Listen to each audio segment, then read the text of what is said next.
E é desse modelo aí, tá bom, meu patrão? Já sorri, já chorei. Caminhoneiro eu me tornei, viu? Meu pai queria doutor, minha mãe queria engenheiro, mas a força da bomba injetora que batia no lugar do coração dizia que era pra ser caminhoneiro, era pra correr sentado com o joelho dobrado.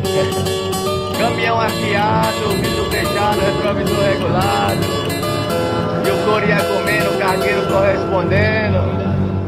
Dá um par de bonita forma ali nas madrugadas, né, cara?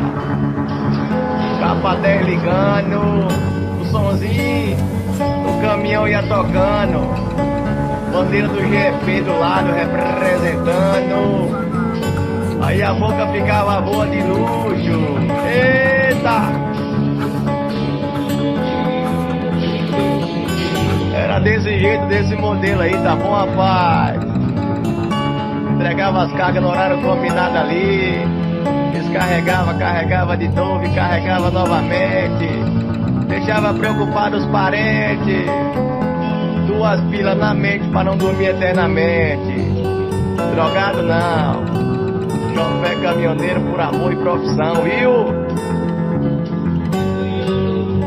Com certeza aí, é nós aí, transportando o progresso desse país, sendo humilhado, pisado, chicoteado, mas com certeza pelas crianças ali, né, sendo admirado. Sendo bem falado, mal falado, não importa. O que importa é que nós bota pressão e nós amamos essa profissão, né? Fala comigo aí, ó, chofé de caminhão. Tudo, irmão. Alô, meu povo, esse é um sonho que deixa meu coração acelerado. Talvez eles me chamem de drogado pelo fato de eu andar irritado, mas eu andar irritado pra não cochilar, pra na curva direta não passar e não deixar chorando quem está me esperar. Mas eu andar irritado pra entregar verdura, os eletrodomésticos, tudo que você pensar.